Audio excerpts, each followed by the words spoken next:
서희초 선생님의 안타까운 사건으로 한국교총에서 이 교권 침해와 관련해서 긴급교원 설문조사를 했는데 그 내용을 보셨겠지만 현장에서 교직생활 중 가장 힘든 점이 무엇이냐라는 부분에 민원이다라고 답하신 비율이 33%, 그리고 아동학대 신고에 대한 두려움이다라는 게 15% 정도에 달합니다. 그래서 저희들이 교육부에 이 교권 침해 유형별 좀 건수에 대한 자료를 요청을 했더니 이에 대해서 무고성 아동학대 신고에 대한 실태조사 없음, 갑질 악성 민원에 대한 실태조사 없음, 이게 지금 교육부가 가지고 있는 현장 파악입니다. 그래서 교육부가 가지고 있는 자료가 그럼 도대체 뭐냐 그랬더니 침해 유형 및 침해 대상별 그 실태조사한 자료를 줬는데 그 유형을 보시면 현장에서 가장 어려움을 겪고 있다라고 하는 이런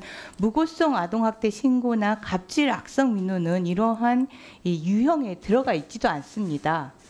즉 교육 당국은 현장 선생님들이 가장 어려워하는 점이 무엇인가에 대한 것을 외면하고 있었습니다. 이에 대한 사과가 필요하다라고 보는데 어떻습니까? 네, 말씀 주신 대로 그 교육부가 부족한 점이 많았던 것 같습니다. 앞으로 좀 이번을 계기로 해서 정말 그 교사의 그 교권이 더 이상 추락되지 않고 보호될 수 있도록 최대한 노력하겠습니다. 네, 교권 침해 꾸준히 늘고 있죠. 꾸준히 증가하고 있는데 서울교육청도 마찬가지로 교권 침해 건수가 꾸준히 늘고 있습니다. 2022년도에는 학기당 200건이 넘는 교권 침해를 접수를 했는데 이러한 교권 침해에 대해서 교육청이나 우리 교육부가 이 교권을 보호하기 위해서 가동하고 있는 기존의 대책들이 있습니다. 대표적인 게 교권보호위원회인데요. 이 교권보호위원회의 개최 건수를 저희들이 한번 살펴봤습니다. 얼마나 적극적으로 보호하고 있는지 살펴봤는데 이 서울교육청을 대표로 꼽아봤는데 학기당 200건이 넘는 거에 비해서 교육청에서 개최하는 건수는 평균 학기당 2~3건 정도에 불과합니다.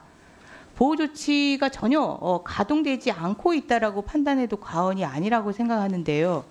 서울교육청장님. 예. 네, 교권 보호에 적극적으로 노력하지 않은 점에 대해서 사과가 필요하다라고 생각합니다. 어떠십니까? 예. 저희가 그 교권 침해 부분에 대해서는 이제 발생을 했을 때 말씀하신 대로 교권보호위원회에서 일단 처분을 내리고 아니 절차를 얘기하는 게 아니라 예. 적극적이었습니까 그럼? 예, 그거 뭐 깊은 책임감을 느낍니다. 적극적이지 않았죠. 예. 예. 기존의 교권 침해에 대한 그 보호 제도 중에 가장 강력한 보호가 수사기관의 고발입니다. 예. 그래서 이와 관련된 그 보호는 어느 정도로 적극적으로 이루어졌나 살펴봤더니 교육부에서는 이 자료에 대해서 보유하고 있지 않습니다. 아예 파악조차 하고 있지 않습니다. 통계조차 가지고 있지 않습니다. 서울교육청은 200건 넘는 이런 교권 침해에 대해서 수사기관에 각 연도별로 한 건 해서 2019년 이후에 3건 있었는데 2022년도에는 그나마 없었고요. 예, 3건 있었습니다. 침해 건수에 대해서 지극히 무력한 보호를 하고 계신 상황입니다. 실제 그러면은 내용적으로는 어떤가 봤더니 각 시도별 그 교권보호위원회 운영 현황을 봤더니 건수 자체도 운영되는 건수 자체도 적을 뿐더러 운영된다 하더라도 교권과 관련된 실질적인 침해에 대한 심의가 아니라 어떤 계획에 대한 심의 부분이 대부분 이었고요. 또 하나의 그 보호 대책인 법률 자문과 관련돼서 봤더니 전체적으로 법률 자문을 거의 해주고 있다라고 평가하기가 어려울 정도의 미미한 상당 건수를 보여주고 있습니다. 대구, 경기, 충남을 제외하고는 전체적으로 다 미비한 법률 자문을 해주고 있는데요. 심지어 인천은 한 건도 없고 그리고 전남에서는 이 법률 자문을 해주는 그러한 인력도 없는 그런 상황입니다.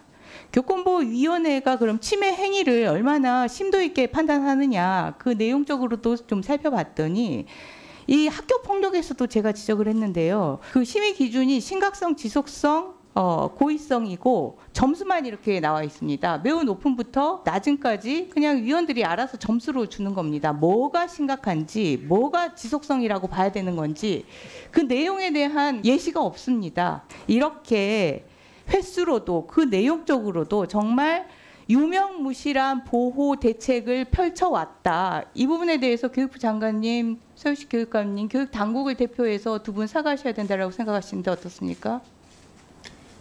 네, 그동안 그 학생의 교사에 대한 교육활동 침해 행위에 대해서 교육부를 비롯한 교육 당국이 철저히 대응하지 못한 것에 대해서 깊이 반성합니다. 예, 저도 뭐 깊은 책임감을 느끼고 있습니다. 저희가 한번 이번 기회에 좀 더 디테일을 한번 체크하겠습니다. 두 분 그렇게 두루뭉실하게 사과할 일이 아니라 예, 교육 당국이 잘못한 건 두 가지입니다. 첫째, 현장의 어려움을 철저하게 외면했다.